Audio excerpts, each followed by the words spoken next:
Hi everyone, hope you're doing well from wherever you're watching this channel, depending on your time zone.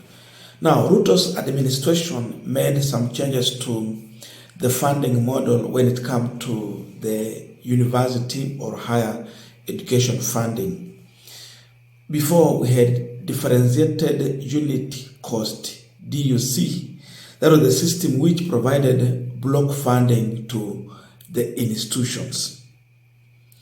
So from there, William Ruto came with a new model, and this was based on a student-centered approach that allocated financial support based on individual students' needs.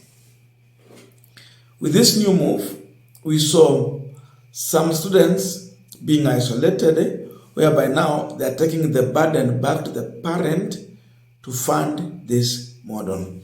You find out even a student will miss on various curriculum activities. For example, when it comes to sports, they cannot fully participate.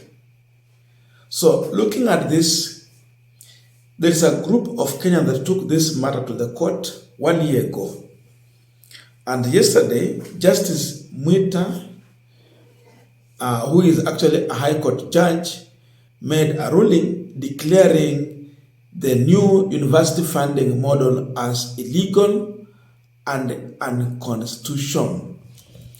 Let me use his word. I quote, "The variable scholarship and loan funding model is arbitrarily obscure, expensive, undefined, and illegal." Those are the terms that he has used to describe the new model of funding. An affront to the right to education as part of economic social right. So, when you get to university, it is the duty and responsibility of the government to fund your education. But RUTO is taking this responsibility back to the parents. Justice Mwita has also raised the issue about involving the students and parents into the new changes. Was there public participation? The answer is no. So due to that, he is now making a final ruling. In fact, look at this. The new model has been in operation. But he's saying, no, go back to the old model. Forget about this new model that is now making so hard for parents to afford education for their children. That is the ruling from the High Court. Now, I want us to continue with this particular discussion, but just a quick request. For those who are watching this channel and you are not yet subscribed, please consider subscribing. To our returning subscribers, I must say thank you so much. And again, to all our viewers, please give this video a thumbs up. Thank you so much. And before I forget, please allow me to give a shout out to the following people: Chege, Monica, George, Mudoni, Jumba, Indiavo. I'm giving them a shout out just to recognize them for their support. It's Christmas time, and they decided that they're going to share their Christmas with us on this pipeline, and we really appreciate their support to the channel. For those who are willing or are in a position to do so, you can as well send in your support through the M-Pesa number 0708340092. The name is Charles Inangungwa. Thank you so much, and back to our discussion.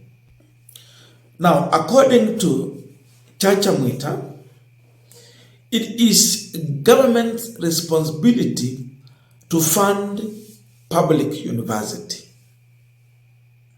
Passing responsibility to the parents is a violation of the Constitution. So this one tells you that RUTO by the fact that he changed the model of funding university education, he actually violated the constitution.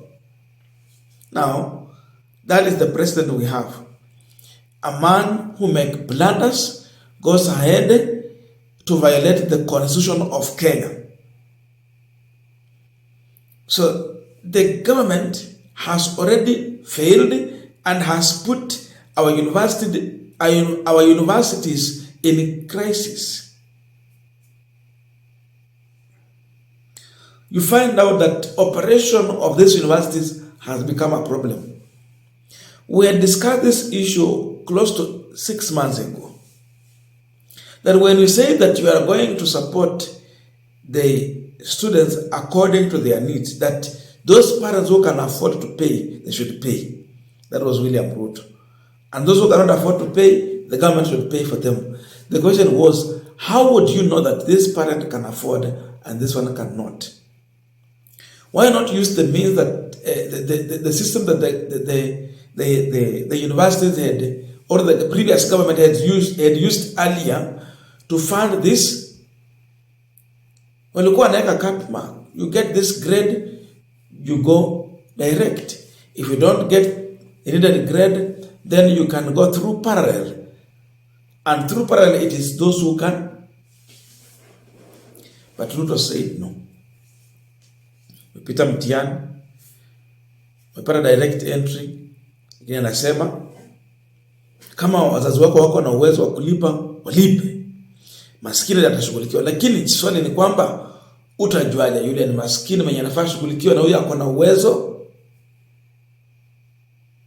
When it comes to this, in my view, I concluded that those who will get these funds are only the individuals who have connections with the politicians. Look on how bursaries is being dispersed. Few individuals will genuinely get it. But majority will get this bursary are individuals who supported various politicians during the campaign. So they are being rewarded through such ways. Are you now finding the correct people? We leave the most needy people there struggling. Tell me, how will a widow get that connection to a politician to get this funding? And now, they were taking this behavior to the university. This is the character now they were encouraging to the university. That those who have connections will get funded. Those who do not have, they suffer. So, they were reducing this education just only for those who can afford. It means university only made for the rich. But the poor, intelligent students will remain suffering and go for other causes because their parents cannot afford to pay for the university. And you know that it's very expensive. Because when you use the DUC system, it means you just count the number of students and you give the money to the university. Hii ingine shida kubwa, mahangaiko tupu, a lot of problems. So the judge is saying a big no. You must go back and involve the parents, involve Kenyans. Let them give you their views. Do public participation to understand if they won or not. Why were they avoiding public participation? Of course, they knew that it is something that Kenyans are not going to accept. So we thought that going forward from Kibaki time, where he took over and made public school primary free, secondary it was subsidized, that those who will come after him, they will improve on this, and in 10-20 years time, education in Kenya should be completely free. Instead, what happened? We have William Ruto, who is taking us 10 steps back from a foundation that Kibaki had built, that other people should have continued from there. Unaona hiyo maneno sasa? Now they're making it so much expensive and difficult to acquire this education. Hiyo ni serikali ya William Samoei Ruto. They focus on money. What do they gain from there? What do they benefit from there? But not what benefits Kenyans. So hiyo ndio serikali tuko nayo. The judge has slapped them in the face with the reality and truth. You look at this definition of the system that Ruto had approached to fund our education. It explains a lot. The judge was literally lecturing William Samoei Ruto.